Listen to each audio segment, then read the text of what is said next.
Hi, I'm Stephen Sklar, and welcome to the final Coach's Corner of the 2018 football season, following a county championship loss to the Freeport Red Devils. I'm here with head coach Blount. How are you today, coach? Doing great. Thanks for having me, Steve. First off, congratulations on a great season. You said it on your Instagram tribute post yesterday, actually, that this was supposed to be a rebuilding season for you guys, and you managed to make it as far as you did. So the first question I have, after going 0-2 against Freeport this season, not being able to put up a single point against them, would you consider Freeport an unbeatable team in conference play? Absolutely. I mean, they went undefeated. They're 11-0. They won Nassau County, and pretty much they demolished every single team that played against them. They had a tremendous coaching staff who does a great job developing their players, and they were prepared. And those kids played on a chip. They played with a chip on their shoulder from last year. Definitely wanted to come back and beat us in a championship. And they played like a team possessed, and they did a great job this year. Is there anything about the players themselves that make them so much better than everyone else as a team, as a collective unit? No, I think it has played well as a collective unit, and they really wanted to, win this championship this year. You could see that, and just the way they played and carried themselves all throughout the season, they were definitely determined at a certain goal, and that goal was to win a championship. Do you see any resemblance between the 2018 Freeport Red Devils and your 2017 Oceanside Sailors? Absolutely. Although we may be different in styles, I think our 2017 team was a team that was stacked with talent, similar that they were stacked with talent this year. And everyone had a goal, at the same goal at mind, and they were just driven and determined to win. And I thought those are obviously two very special teams that we've just had. And there's been a couple other teams that went through Nassau County like that, and a couple of Farmingdale teams in the past have done that. But they were a special group of kids, and hats off to those guys and their coaching staff and their players. You said a couple of weeks ago, I asked you a question about Freeport, and you said that they were in a league of their own. Were you expecting to go into the county championship and to play a game like that? Play a game as in the way not in the way that you played, just with the final outcome. You know what?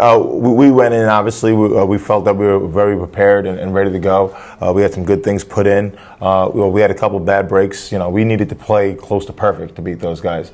And, actually we had a couple turnovers, so we forced them to do some things that were uncharacteristic of them. We just didn't capitalize at certain points. We were very young at points. And, to beat that team, you need to play perfect. And we didn't exactly do that. Many people are saying that this season is a better, read of your coaching ability than last season was.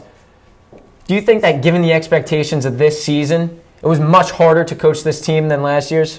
I think it's tough to answer that question, mainly due because the year before that, I could say there was a great amount of pressure, due that we set the bar so high. And we said it was championship or bust. This year, obviously, is much different in an aspect where we lose a bunch of talent, and people don't really expect you to do too well. And then when you're able to turn things around and you're able to not turn around, when you're able to maintain the same high level of play that you've had, it may shock and awe some people.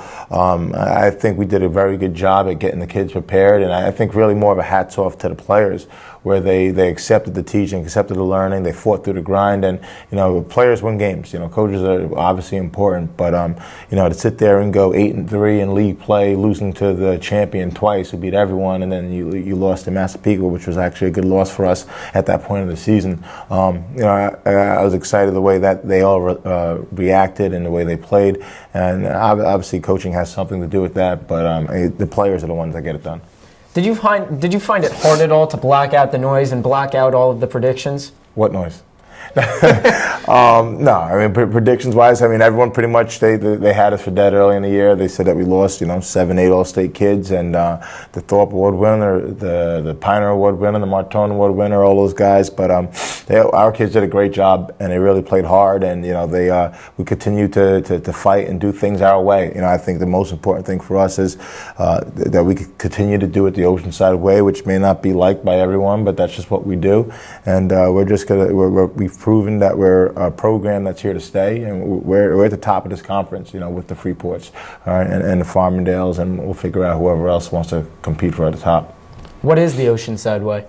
The Oceanside way is just, continuing to work hard, focused on a process, do your job, be accountable, embrace the grind, and, just revere in a culture of football, revere in a culture of winning that we're trying to obviously continue to spread throughout our community.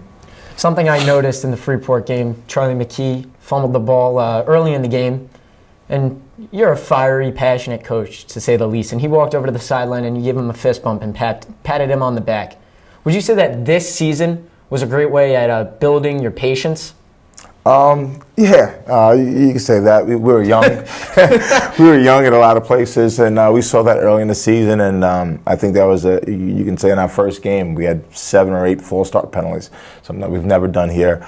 But it definitely was a test of patience, because we're going to have a lot of these guys for a long time. So it's a big growth, change that's going to take place and it's tough where you have guys for 3 years like we did last year. Now you turn over and we had 2 freshmen start and 2 sophomores start and a bunch of juniors in different places. So it was tough in an aspect where they have to learn how to do things. So patience is definitely something that was needed for this year. Speaking of growth, Nick Anzalone, last year's Lindenhurst quarterback, went on Twitter and called you a QB guru. What was your original reaction when you figured out, I'm going to have a freshman under center this season? You know what?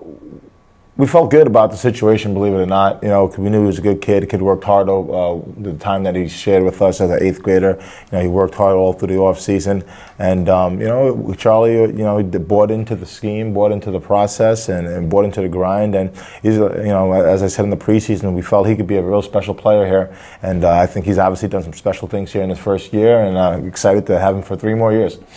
Now, you didn't really have your first test until week 5 of the regular season when you played Farmingdale Friday night under the lights.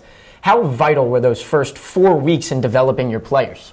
They were big. Obviously we were a 4 seed last year, so we had a little lighter schedule at the beginning of the season, which helped us out a lot. Just as much as that Freeport loss in the beginning of the season, that was much needed moving forward. But, you need those things to develop, and not just your quarterback, it's to develop all your players.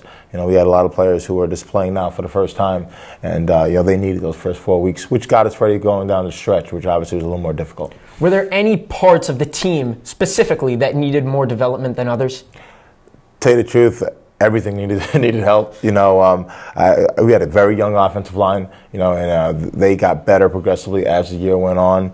I like to say that our defense, continued to get better throughout the season. And it's always tough when you sit there and you're playing, musical chairs with people at certain positions for injuries and whatnot. So, we didn't really get our full swing until the playoffs started. You're very adamant about enforcing the policy of next man up. Which player surprised you the most now that we're at the end of the season? That's a good question. I think Danny Mullen did a great job for us, coming playing on the defensive side of the ball, as well as I think Thomas Flavin. He did a good job, bouncing in there. And up front as a line, probably Giff Steinson. He was banged up or ended up coming back, after an injury. And, we just really had some tough, gritty kids. And I think that's why we ended up as far as we did. Another guy that you didn't mention but I'd like to talk about is Chris Cassio. He played a number of roles on the defensive and offensive end of the ball. Was he prepared to play so many roles in the season? Probably not, but Chris was, he was an all-conference player for us, and he's definitely our most improved player overall. But for him to play 2 different positions in the secondary, play a little linebacker, play tailback, play fullback, he just did a great job for us. And he's one of those key guys, key program guys that we don't get to the championship without Chris Cassio. And he was such a valuable and instrumental part to our success. It's going to be hard to replace him. A couple of guys that were vital to your road to the county championship the last 2 years, really. Jake Lazaro, Leo Alvarez, John Natoli. You lose all 3 of them. All 3 of them. They were all receivers. Who are going to be the guys that have to fill in for the missing skill positions? Wait, they're not coming back? No, not next season. All right, so no, we have some guys that are ready to go there. Nicky Palladium obviously returns as an all-county receiver. Stepped in for John Natoli while he was out, so we're excited about him. Danny Mullen, Eric Mage, Thomas Schmidt.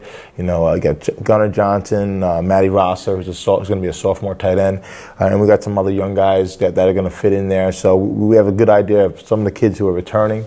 and we're just going to try to plug it in and see who's able to develop, who's ready to go, and if not, we'll get some younger guys. And we got a very young core. We're getting even younger.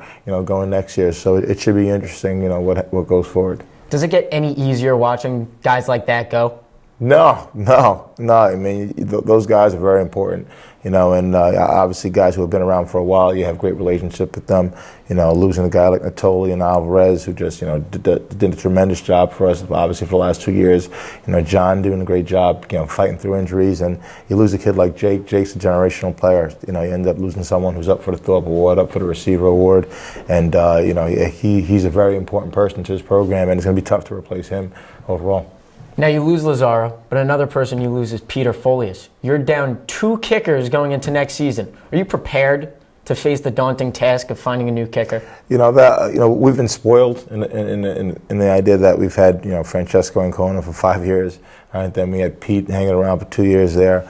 We got some good guys coming up. Joe Berguglio, he kicked for us on JV, so we'll get 2 years out of him, and I'm sure there'll be some other people that are trying to throw their name into that hat. But we're excited about the kicking game again. And obviously, that's an important part for us. But we have some young guys ready to go.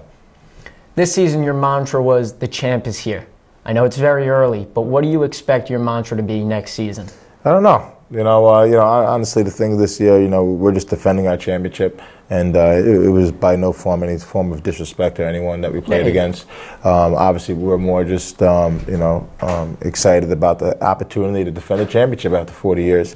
And, Freeport, obviously they did a good job of knocking us off, so they're officially the champ. And, we're not going to change our program motto too much. We're always talking about burning the boats and culture wins, and we're just going to keep on developing and making the best young men and football players here at Oceanside. How are you going to make sure that you instill culture wins and, all the other mantras that you were talking about into newcomers? I think that's a part of the culture that exists now. It kind of forms, within itself, just in what we do.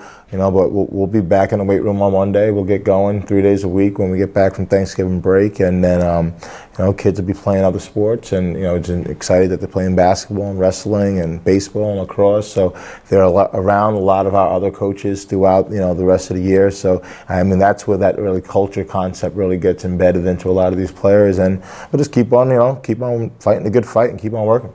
Do you expect guys like Jake Lazaro and John Natoli to be in the weight room with you, working with the younger guys? I'm sure. Those guys, are all playing different sports as well. So that they'll be with their respective teams. But I think those guys and the Eddie Manonis and those guys, they'll definitely be around. And I think that's one of the special things that we have here is, we talk about paying it forward. With a lot of our seniors, for the kids who have been here before, who's benefited from things in the past. Now as you leave, it's your job to try and push that on to other people. I guess the final question I'll ask you is, are you satisfied with this season? Am I satisfied? Yes. Am I satisfied? Absolutely. Obviously you always want to win. I mean, that's the nature of the beast. Winners win. You want to win. But our goal going into this season obviously was to defend the championship.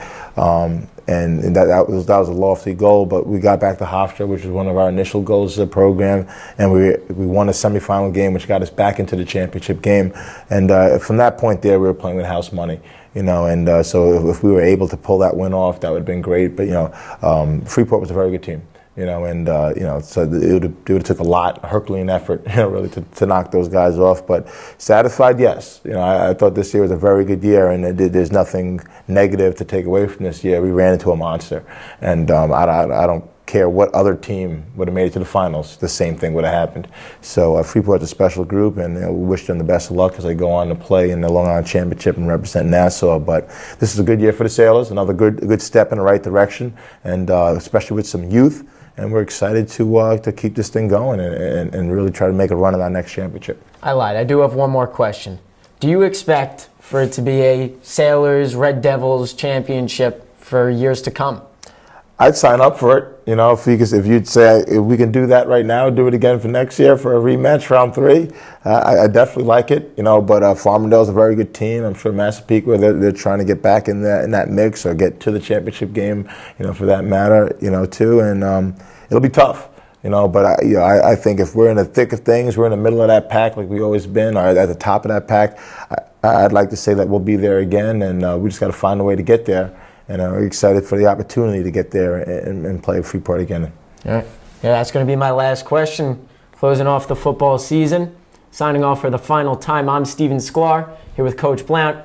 Coach's Corner 2018 season wrap-up. Thank you.